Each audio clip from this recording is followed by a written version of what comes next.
राज्यातील महापालिका निवडणुकीच्या घोषणेनंतर काँग्रेस ॲक्शन मोडवर आली आहे। काँग्रेस प्रदेशाध्यक्ष हर्षवर्धन सपकाळ यांच्या अध्यक्षतेखाली दादरमधील टिळक भवनमध्ये बैठक झाली।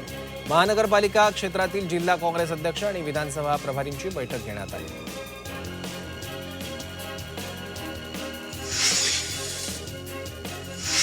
ठाकरे बंधूंच्या युतीसंदर्भात घडामोडींना वेग आलाय। खासदार संजय राऊत आणि अनिल परब यांनी मनसे अध्यक्ष राज ठाकरेंची भेट घेतली। तिन्ही नेत्यांमध्ये जवळपास 40 मिनिटं चर्चा झाली। लवकरच उद्धव ठाकरे राज ठाकरेंना भेटण्याची शक्यता आहे। दरम्यान शिवसेना, युबीटी आणि मनसे नेते पुन्हा एकदा भेटणार आहेत।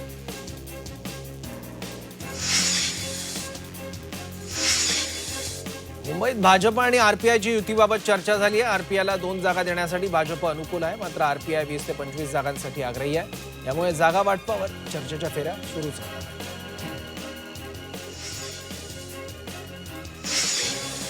नवी मुंबई आंतरराष्ट्रीय विमानतळाला दिबा पाटील यांचं नाव देण्याच्या मागणीला मनोज जरांगे पाटील यांनी पाठिंबा दर्शवलाय।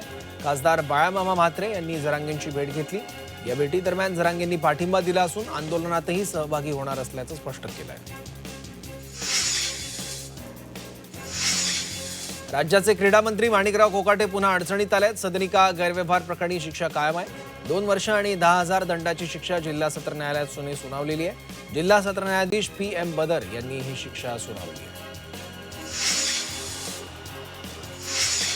महानगरपालिकेच्या निवडणुकीची घोषणा झाल्यानंतर आता 2 दिवसात ठाकरे बंधूंच्या युतीची घोषणा होण्याची शक्यता आहे। राज ठाकरे आणि उद्धव ठाकरे बंधूंकडून युतीची घोषणा होण्याची शक्यता आहे। मुंबईत ठाकरे बंधू एकत्र निवडणुकीच्या रिंगणात उतरणार आहेत। जागा वाटपावर देखील दोन्ही पक्षांमध्ये प्राथमिक चर्चा झाल्याची माहिती आहे। ईव्हीएमच्या मुद्द्यांवरून मवियातच मतभेद असल्याचं समोर आलंय। ईव्हीएम बाबत सुप्रिया सुळेंनी संसदेत घेतलेल्या भूमिकेवरून काँग्रेस आणि शिवसेना युबीटीचं टेन्शन वाढलंय। खासदार सुप्रिया सुळे यांनी संसदेत आपण ईव्हीएमवर सवाल करणार नाही, कारण याच मशीन्समुळे मी 4 वेळा खासदार म्हणून निवडून आले असं म्हटलंय। मुंबई महापालिकेत काँग्रेसने स्वबळाची घोषणा केली आहे। यावरून संजय राऊतांनी खोचक टीका केली आहे। बिहारनंतर काँग्रेसचा आत्मविश्वास वाढला असावा असा टोला राऊतांनी लगावलाय। तर संजय राऊतांना काँग्रेसने जशास तसं उत्तर दिलं। आधी आघाडी नको म्हणणारे आता सोबत येण्यासाठी आग्रह कशासाठी करतात म्हणत सचिन सावंतांनी प्रतिटोला लगावलाय। मुंबई महापालिकेचं बिगुल वाजताच आरोप प्रत्यारोपांच्या फैरी सुरू झाल्यात। मुंबई तोडण्याच्या मुद्द्यावरून फडणवीसांनी ठाकरेंवर केलेल्या टीकेला राऊतांनी जोरदार प्रत्युत्तर दिलंय। निवडणुका आल्या की मुंबई तोडण्याचा डाव असल्याचा आरोप सुरू होतो असं सांगत चंद्र सूर्य असेपर्यंत मुंबई महाराष्ट्राचीच असणार असल्याचं त्यांनी म्हटलं होतं। त्याला राऊतांनी प्रत्युत्तर दिलंय।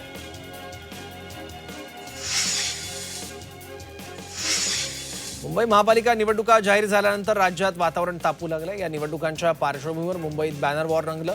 जे हिंदुत्वाचे झाले नाही ते मराठी माणसाचे काय होणार अशा आशयाचे बॅनर मुंबईत झळकलेत। मुंबईकर जागा हो, एका परिवाराच्या नादी लागू नको असा उल्लेखही या बॅनरवर आहे। मुंबईत काँग्रेस स्वबळावर तर ठाकरे बंधू एकत्र लढणार हे स्पष्ट झाले। मात्र शरद पवारांच्या राष्ट्रवादी काँग्रेसची भूमिका अद्याप समोर आली नाहीये। मुंबईत राष्ट्रवादी शरद पवार गट कोणासोबत लढणार याबद्दल चर्चा सुरू झाल्यात। आम्ही साथ घातली आहे, प्रतिसादाची प्रतीक्षा आहे असं काँग्रेस नेते सचिन सावंत यांनी म्हटलं। मवियाने एकत्र निवडणूक लढावी ही आमची इच्छा असल्याची प्रतिक्रिया शिवसेना ठाकरे पक्षाचे नेते अनिल परब यांनी दिली आहे। काँग्रेसने काय निर्णय घ्यावा हा त्यांचा प्रश्न असून मनसेशी आमची युती होत असल्याचं त्यांनी स्पष्ट केलं। मुंबईत काँग्रेस स्वबळावरच लढण्यावर ठाम आहे। राज ठाकरेंसोबत जाण्यास काँग्रेसचा विरोध कायम आहे। केंद्रीय नेतृत्वाकडून स्वबळाचा निर्णय झाल्याची माहिती काँग्रेस नेते सचिन सावंत यांनी दिली आहे।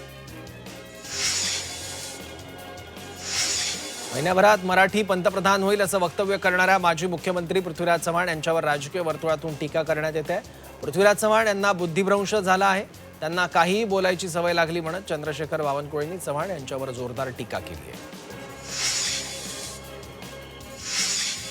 आमदार महेंद्र दळवींनी सुनील तटकरेंवर पुन्हा निशाणा साधलाय। मी चौथा बॉम्ब टाकला तर तटकरे महाराष्ट्र सोडून पळून जातील अशी टीका दळवींनी केली आहे।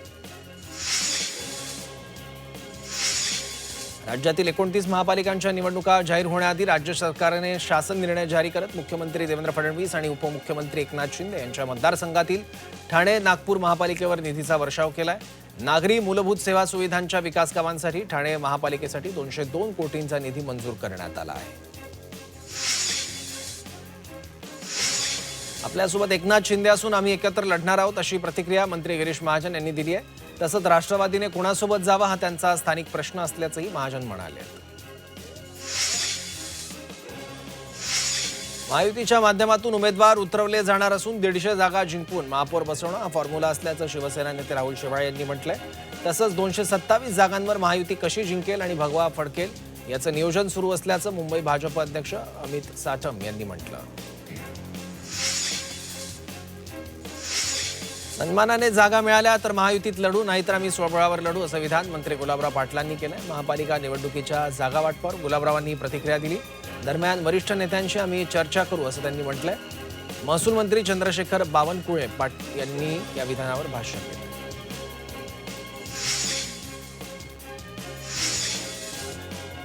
शिवसेना युबीटी पक्षाचे आमदार आदित्य ठाकरेंनी सिद्धिविनायक मंदिरात बाप्पाचं दर्शन घेतलं.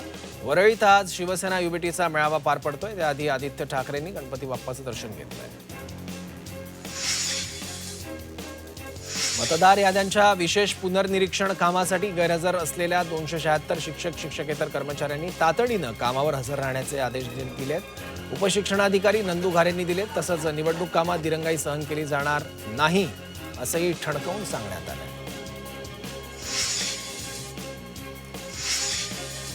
उपमुख्यमंत्री एकनाथ शिंदे यांनी उदय सामंत यांची भेट घेतली.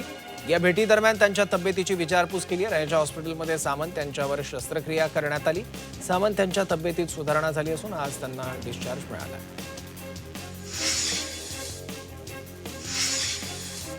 मध्य आणि पश्चिम रेल्वे मार्गावर लवकरच नव्या एसी लोकल ट्रेन दाखल होणार आहेत. दोन्ही रेल्वे मार्गावर अद्ययावत अशी प्रत्येकी एक लोकल दाखल होणार आहे. या लोकलमध्ये जादा आसन क्षमता असेल.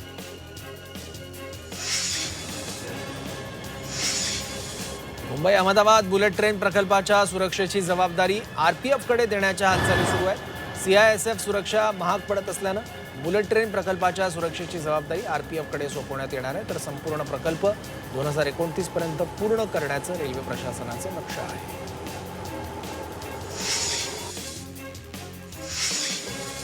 नांदेडमधील 27व्या आंतरविद्यापीठ क्रीडा महोत्सव स्पर्धेत मुंबई विद्यापीठानं उपविजेतेपद पटकावलंय. मुंबई विद्यापीठानं 320 गुणांसह 4 सुवर्णपदक, 2 रौप्य पदकं आणि 6 कांस्य पदकं पटकावली.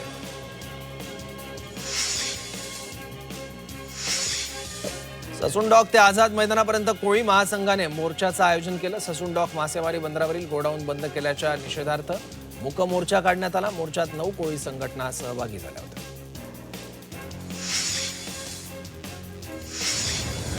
Navi Mumbai hawkers and workers union तर्फे महापालिका मुख्यालयासमोर आंदोलन करण्यात आलं. तुर्भे विभाग अधिकाऱ्यांमार्फत परवानाधारक फेरीवाल्यांसमोर कारवाई करत व्यवसाय करण्यापासून रोखत असल्यानं आंदोलन करण्यात आलं. न्यायालयाच्या आदेशाकडे दुर्लक्ष करत जाचक कारवाई विरोधात फेरीवाले आक्रमक झाले. तोडगा न निघाल्या जेलभरो आंदोलनाचा इशारा देण्यात आला. भिवंडी अंजूर फाटा ते कल्याण रोड या रस्त्याच्या रुंदीकरणाविरोधात तीव्र निदर्शनं करण्यात आली. काँग्रेसच्या नेतृत्वाखाली तिरंगा न्याय आणि निषेध रॅली काढण्यात आली. यावेळी खासदार आणि आमदारांविरुद्ध जोरदार घोषणाबाजीही केली आहे.